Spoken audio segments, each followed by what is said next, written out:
Windows merupakan salah satu sistem operasi yang paling banyak digunakan saat ini. Mungkin kamu adalah salah satu penggunanya. Tapi pernahkah kamu kepikiran gimana sih cara kerja dari sistem operasi itu sendiri? Terus gimana sejarah dari Windows? Terus juga apa kelebihan dan kekurangannya sehingga banyak banget yang pakai saat ini? Nah, perkenalkan nama aku Vini dan hari ini aku bersama teman-teman akan menjelaskan gimana cara kerja dari OS, terus juga gimana sejarahnya Windows dan juga apa kelebihan dan kelemahan dari si Windows ini. Yang bakal kita mulai dari cara kerjanya terlebih dahulu. Nah, pada prosesnya, cara kerja dari OS itu sebenarnya mulai dari ketika kita menghidupkannya. Nah, itu bakal langsung memberikan sinyal ke si operasi sistem yang tersimpan di dalam RAM di dalam hard disk. Nah, kemudian bagian dari OS akan secara otomatis melakukan tugasnya untuk berkomunikasi dengan hardware dan kegiatan tersebut bernama kernel. Lalu, bagian dari OS yang terhubung dengan pengguna dan UI disebut sebagai shell. Nah, pertama-tama operasi sistem akan menjadwalkan setiap prosesnya dalam pembuatan file, sinkronisasi antar file, komunikasi antar file, hingga menghapus file dan lain sebagainya. Sistem tersebut juga dapat melakukan penghentian, penundaan proses dengan cara paksa ataupun melanjutkan proses tersebut yang kemudian disebut dengan manajemen proses. Nah, selanjutnya OS juga memiliki tugas untuk manajemen memori utama dengan mengatur serta mengalokasikan jumlah dari memori yang dibutuhkan oleh perangkat dan lokasi memori yang dibutuhkan untuk menampung sebuah proses. Nah, jika OS tidak dapat melakukan keduanya, maka akan terjadi tumpang tindih atau yang namanya error karena memori tidak cukup untuk menampung beban proses yang tinggi. Nah, selanjutnya cara kerjanya adalah manajemen pada sistem input dan output. Data input merupakan data yang berasal dari mouse, keyboard, atau perangkat lainnya, sedangkan output memiliki tugas menampung data, scheduling, spooling, serta mengalokasikan driver ke hardware yang terhubung dengan perangkat CPU. Kemudian, sistem tersebut harus dapat melakukan manajemen pada penyimpanan sekunder. Penyimpanan ini berupa hard disk, USB, flash disk, DVD, SSD, dan lain sebagainya. Nah, selain dari 5 cara kerja yang dimiliki OS tadi, ia juga menyediakan pengamanan pada perangkat komputer dengan tujuan untuk menjamin keamanan dari cyber maupun pengguna yang tidak bertanggung jawab agar tidak dapat menyalahgunakan data yang dicuri. Nah, itu aja untuk cara kerja dari sistem operasi yang akan dilanjutkan dengan sejarahnya.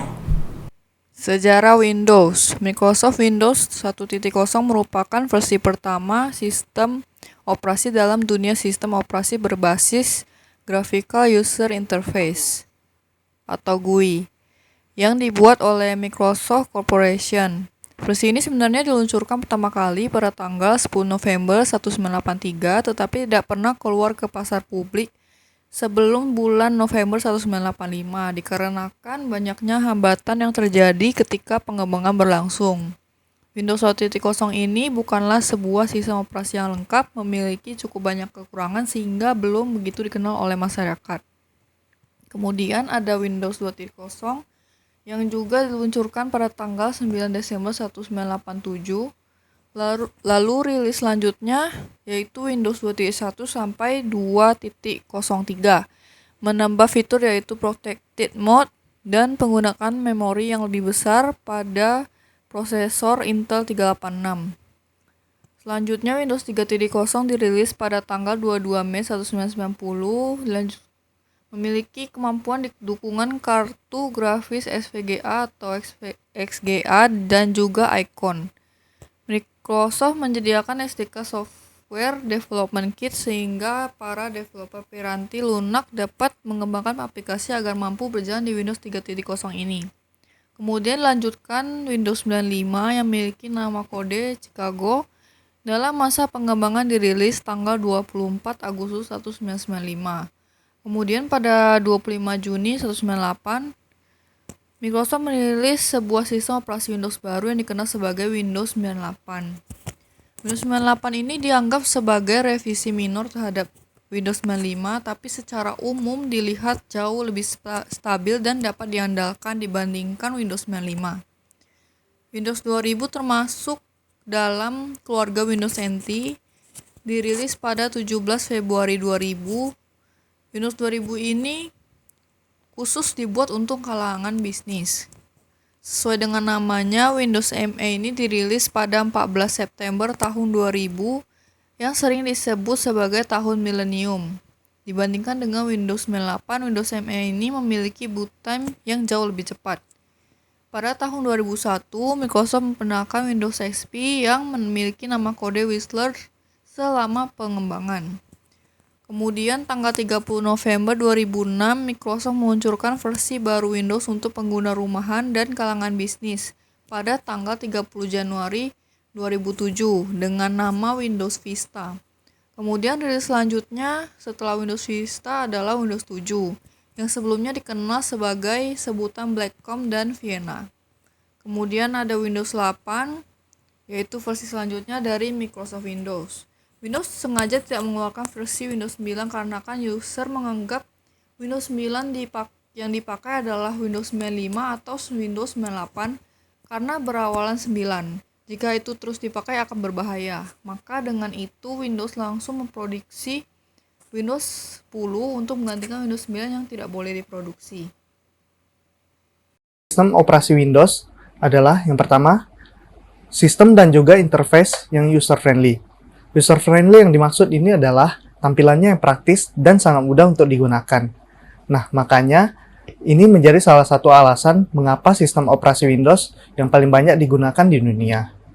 Kemudian kelebihan yang kedua adalah pilihan aplikasi yang banyak dan berlimpah. Selain tampilannya yang praktis, Windows juga support oleh banyak aplikasi. Jadi, user nggak perlu pusing-pusing lagi deh mikir aplikasi apa aja yang bisa di laptop kamu. Kemudian, memiliki fitur troubleshooting yang sangat membantu. Nah, ini fitur yang sangat membantu untuk user. Karena jika sewaktu-waktu Windows kamu drivernya udah nggak support atau ketinggalan, nah, Windows ini menyediakan fitur untuk mencarikan driver terbaru secara online tanpa merepot-repotkan user untuk mencari di Google. Kemudian, kelebihan keempat adalah mendukung banyak sistem partisi. Sistem partisi yang didukung oleh sistem operasi Windows juga cenderung cukup banyak, seperti NTFS, exFAT, FAT32, dan masih banyak lagi. Hal ini memungkinkan teman-teman untuk menggunakan banyak sistem format partisi yang umum ada di dalam pasaran untuk digunakan di dalam sistem operasi Windows tersebut. Kemudian, kelebihan kelima adalah kompatibel dengan aplikasi Office. Kalian pastinya tahu dong, Microsoft Office kayak Microsoft Word, Microsoft Excel, PowerPoint, dan masih banyak lagi. Nah, sistem operasi Windows sangat support banget dengan Microsoft Office. Sehingga nggak heran kalau banyak user yang memilih menggunakan sistem operasi Windows tersebut karena sangat berguna khususnya untuk para pelajar dan pekerja. Kemudian kelebihan yang keenam adalah banyaknya programmer yang memahami Microsoft Windows sehingga mudah dikembangkan dan juga diperbaiki. Kemudian kelebihan yang ketujuh adalah support berbagai jenis hardware jaringan komputer. Sistem operasi Windows ini juga mensupport berbagai hardware jaringan komputer, sehingga teman-teman dapat menggunakan berbagai jenis jaringan pada komputer Anda. Nah, tadi kita udah membahas kelebihan dari sistem operasi Windows. Sekarang kita akan membahas tentang kekurangannya. Kekurangan pertama adalah sistem operasi yang memiliki harga yang cukup tinggi untuk basic version dan home version. Untuk versi tertinggi dari sistem operasi Windows ini pun juga dijual dengan harga jutaan.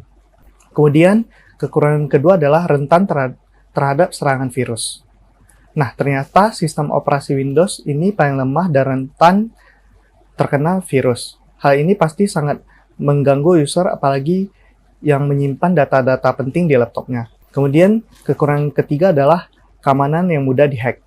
Karena kelebihannya tadi yang menyediakan banyak aplikasi untuk sistem Windows ini, namun banyak aplikasi yang berbayar sehingga banyak user yang berpikir lebih baik menggunakan crack. Namun, crack ini kan gratis. Meski gratis, data-datanya udah diubah oleh si penyedia. Nah, karena datanya udah diubah, sehingga dia dengan mudah bisa nge-crack atau meretas sistem keamanan laptop kalian. Kemudian, kekurangan keempat adalah terlalu cepat update. Dan yang terakhir adalah menggunakan RAM yang cukup besar. Sistem operasi Windows ini memakan RAM yang sangat besar dalam menjalankan setiap aplikasinya. Dan hal ini membuat user mau nggak mau harus menyediakan atau mengupgrade RAM laptopnya.